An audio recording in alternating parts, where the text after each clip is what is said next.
안녕하세요. 100세까지 건강만큼은 100점 만점에 100점 맞자. 100점 100세입니다. 이번 영상에서는 물을 똑똑하게 마시는 방법에 대해 알아보도록 하겠습니다.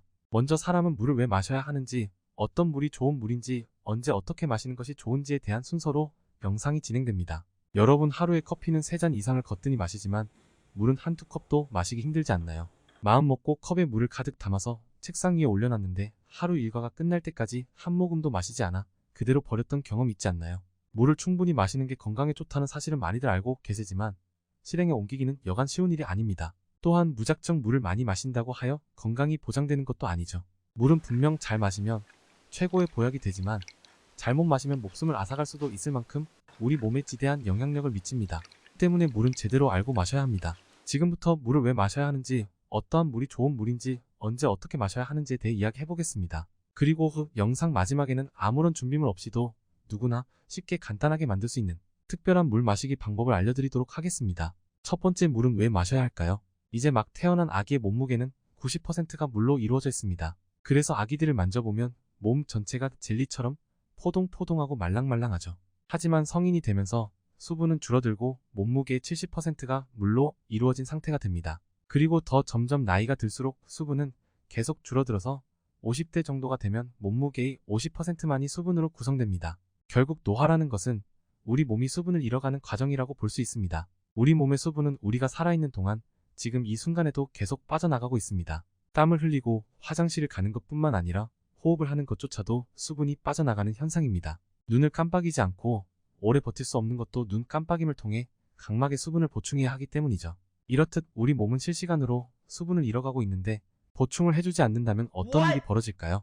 우리 몸에서 단 2%의 수분만 빠져나가도 극도의 갈증을 느끼게 되며 5%의 수분이 빠져나가면 호흡 곤란과 함께 의식을 잃게 됩니다. 그리고 약 15%의 수분이 몸에서 빠져나가면 심부전증으로 사망에 이를 수 있습니다. 물을 마시지 않을 경우 좋게 3, 4일이면 죽음에 이른다는 이야기입니다. 그렇기 때문에 우리는 우리 몸이 필요로 하는 만큼 수분 공급을 자발적으로 해주어야 합니다. 특히 나이가 들수록 몸의 수분이 부족해지기 때문에 수분을 충분히 섭취해주는 것이 좋은데 안타깝게도 나이가 들수록 중추신경의 기능이 저하되기 때문에 갈증을 잘 느끼지 못합니다. 수분 보충이 분명 필요한 상황임에도 불구하고 갈증이 느껴지지 않아 물을 마시지 않음으로써 수분 부족의 악순환이 심화되는 것입니다. 수분 부족은 골다공증과 기립성저 혈압을 만듭니다. 원인 모를 두통과 변비, 만성피로, 입냄새는 물론 비만, 방광염, 당뇨, 암에 이르는 심각한 질병까지도 발생시킵니다. 반대로 물을 충분히 마시면 몸에서 어떤 일이 일어나게 될까요? 충분한 수분 섭취는 혈액순환이 원활해지는 조건을 만듭니다. 그리고 비뇨기에 여과해야 할 독소의 농도를 줄이며 빠르게 체외로 배출시킬 수 있도록 도와줍니다. 동시에 신장의 부담을 줄여 신장 결석을 예방할 수 있습니다. 전체적으로 혈액이 맑고 깨끗해짐으로써 모든 신체 대사가 활발해집니다. 뿐만 아니라 점막을 촉촉하게 유지할 수 있기 때문에 외부에서 각종 바이러스가 우리 몸으로 들어오는 것을 효과적으로 방어합니다. 이렇듯 단지 우리 몸에 충분한 수분을 공급해주는 것만으로도 수많은 질병을 예방하고 노화의 속도를 늦출 수 있습니다. 그러니 건강을 지키기 위해 물을 잘 마셔야겠죠. 두 번째, 어떤 물이 좋은 물일까요? 우선 순수한 물을 마셔야 합니다. 갈증은 몸에서 수분이 필요하다는 것을 알려주는 신호입니다. 그런데 갈증을 해결하기 위해 순수한 물이 아닌 이온 음료와 탄산음료, 커피, 차 등을 마신다면 어떻게 될까요? 이온 음료를 포함한 여러 음료에는 당분과 전해질, 나트륨, 감미료 등 맛을 내기 위한 성분들이 첨가되어 있습니다. 따라서 이러한 음료를 마시면 몸에 바로 흡수되지 않기 때문에 식수를 대신할 수 없습니다. 게다가 당분이 첨가되어 있지 않다 하더라도 대부분의 차와 커피에 들어있는 카페인 성분은 이뇨작용을 촉진시키므로 오히려 마신 양보다 더 많은 양의 수분을 소변을 통해 체외로 배출시켜 버립니다. 그렇기 때문에 커피와 차를 마셨다면 마신 양의 1.5배 정도의 물을 추가로 마셔야 합니다. 물 대신 이러한 음료들을 마셨을 때 생기는 가장 큰 문제는 바로 갈증이 순간적으로 해소되어 버린다는 것입니다. 사무실 책상 위에는 언제나 향긋한 커피가 놓여있고 식사를 하면서 탄산음료를 늘 곁들이는 생활 패턴에서는 우리 몸의 수분이 아무리 부족해도 갈증을 느낄 새가 없습니다. 그렇다면 순수한 물 중에서도 어떤 물이 좋은 물일까요? 우리가 일상에서 선택하는 물의 종류는 크게 두 가지가 있습니다. 마트나 인터넷을 통해 생수를 구입하는 것과 집에 정수기를 설치해서 식수를 얻는 방식 두 가지인데요. 먼저 구입하는 생수를 살펴보겠습니다. 보관이 잘 되어진 생수는 개봉 전까지는 식수로서 아무런 문제가 없습니다. 다만 생수병에 입을 대어 한 모금 마시고 보관하는 순간부터 세균이 번식하기 시작합니다. 한국수자원공사에서 실시한 생수 실험에 의하면 페트병에 입을 대고 한 모금 마신 후 하루가 지나서 검사를 해보니 생수 1ml당 4만 마리의 세균수가 검출되었다고 합니다. 500ml 생수로 계산하면 2천만 마리의 세균이 들어있는 셈입니다. 이것은 식수에 적합한 기준치의 400배나 되는 세균수입니다. 게다가 무더운 여름철에는 세균이 한 마리에서 100만 마리로 늘어나는데 단 4-5시간 밖에 걸리지 않을 정도로 위생에 취약합니다. 이렇게 세균이 번식된 생수를 마시면 면역력이 약하거나 장이 안 좋은 사람들은 폭통과 식중독, 장염, 설사 등의 증상이 나타날 수 있기에 면역력이 약한 어린 아이들이나 노약자들은 음용을 삼가해야 하겠습니다. 따라서 생수를 사서 드신다면 입을 대지 않고 컵에 따라 마신 후 냉장고에 보관하시는 것이 좋고, 한번 입을 뗀 생수라면 바로 마시거나 보관하지 않고 버릴 것을 권장합니다. 다음은 정수기 물입니다.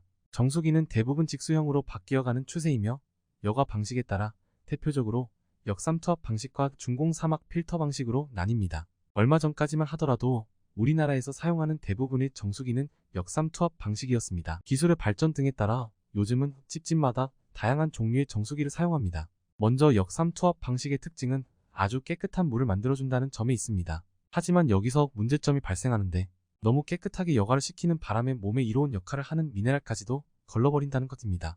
미네랄이 없는 물을 마시면 당장의 갈증은 해소될 수 있으나 우리 몸은 밸런스를 맞추기 위해 세포 안에 있는 미네랄을 꺼내어 사용하게 됩니다. 결론적으로 몸에 미네랄이 부족한 현상이 나타나는 것입니다. 다들 아시다시피 미네랄은 필수 5대 영양소 중 하나입니다. 미네랄은 우리 몸에 매우 중요한 역할을 하기 때문에 미네랄이 없는 역삼투압 방식의 정수물을 장기간 음용하는 것에 대해 부정적인 견해와 연구 결과가 많이 있으니 관심이 있으신 분들은 좀 더 깊이 알아보시기를 권장드립니다. 중공사막 필터 방식의 정수기는 역삼투압 방식만큼 불순물을 깨끗하게 걸러주지 못한다는 단점이 있지만 덕분에 미네랄이 포함된 물을 마실 수 있습니다.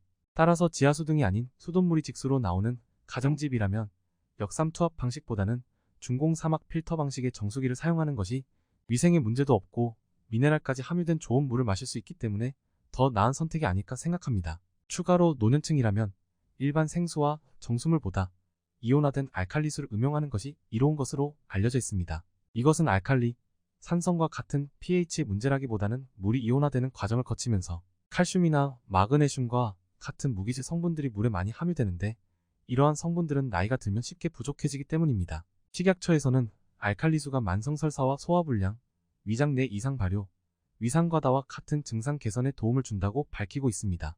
지금까지 어떤 물이 좋은 물인지에 대해 알아보았습니다. 세 번째, 이 좋은 물을 언제, 어떻게 마셔야 하는지에 대해 알아보겠습니다. 좋은 물은 당연히 수시로 마셔야 합니다. 우리가 살아있는 동안에는 매 순간 수분을 잃어가고 있으므로 수시로 마셔줘야 하는 거죠. 그런데 하루 중 이때만큼은 특별히 신경 써서 물을 꼭 마셔야 한다고 알려져 있는 시간이 있습니다. 바로 아침 기상 후입니다.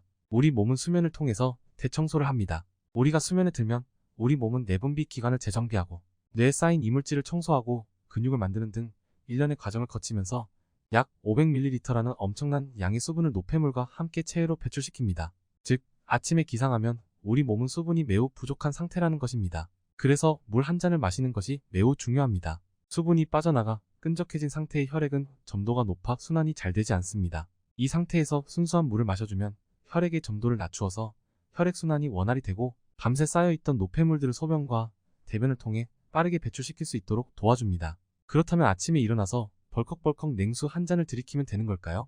아닙니다. 여기서 꼭 알고 있어야 할 포인트 첫 번째는 물을 천천히 마시는 것입니다. 한꺼번에 많은 양의 물을 벌컥벌컥 마시는 것은 응급 상황이 생길 수 있을 정도로 위험한 행동입니다. 갑자기 많은 양의 수분이 흡수되면 전해질의 밸런스가 깨져서 어지럼증을 느낄 수 있고 혈압이 일시적으로 상승하기 때문에 연세가 많으신 분들은 위험할 수 있습니다. 게다가 많은 양의 수분을 배출시켜야 하기 때문에 신장에 부담을 주는 행위이기도 합니다. 따라서 아침에 일어나서는 500ml 정도의 물을 마시는 것을 추천드리며 몸의 세포를 깨운다는 느낌으로 천천히 드시는 것이 좋습니다. 아침 물 마시기의 포인트 두 번째는 따뜻한 물을 마시는 것입니다. 몸의 체온과 같거나 약간 낮은 온도의 물을 드시는 것이 몸에 무리를 주지 않는 방법입니다. 어떤 온도의 물이든 몸에 흡수되면 우리 몸은 이 물을 체온과 비슷한 온도를 맞추기 위해 노력합니다. 차가운 물은 몸을 경직시키고 혈액순환을 저하시키며 체온을 떨어뜨리기 때문에 우리 몸은 정상 체온을 맞추기 위해 일을 하게 됩니다. 결론적으로 물이란 수시로 마셔야 하고 아침에는 특별히 따뜻한 물 한 잔을 꼭 챙겨 마시는 것이 건강에 좋습니다. 이것이 끝이 아닙니다. 여기서 한 단계 더 업그레이드된 건강 꿀팁을 알려드리겠습니다. 제가 매일 아침 실천하고 있고 누구를 만나든 꼭 추천하고 있는 특별한 물 마시기 방법, 바로 음양탕입니다. 생숙탕이라고도 알려져 있는 음양탕은 동의보감에 소개되어 있는 물의 종류 중 하나인데요. 음양탕을 만드는 방법은 아주 간단합니다. 먼저 90도에서 100도 정도로 끓인 물을 컵의 절반 정도 붓습니다. 그런 다음 3도에서 6도 정도의 냉수를 같은 비율로 부어줍니다. 그리고 바로 마시면 됩니다. 엄청 간단하죠?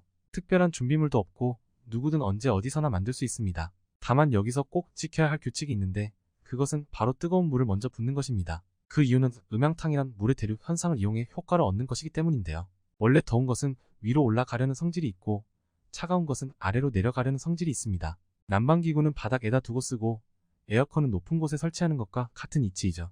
마찬가지로 방금 만든 음양탕은 뜨거운 물은 위로 올라가려 하고 차가운 물은 아래로 내려가려고 하면서 대류가 활발하게 이루어지고 있는 상태가 됩니다. 동의보감에 두한종열이라는 말이 있는데 이것은 배와 다리를 따뜻하게 하고 머리는 차게 하라는 얘기입니다. 음양탕을 마시면 차가운 기운은 머리를 맑게 식혀주고 더운 기운은 아래로 내려가 아랫배를 따뜻하게 해주는 효과가 있기 때문에 이러한 작용이 위장장애와 두통, 소화불량에 도움을 주고 특히 갱년기 여성들에게 도움이 됩니다. 어떤가요? 굳이 약수터까지 가지 않고 비싼 돈을 내지 않아도 그저 평범한 물을 언제 어떻게 마시는가에 따라 약수로 만들어 먹을 수 있다니 안 할 이유가 없겠죠?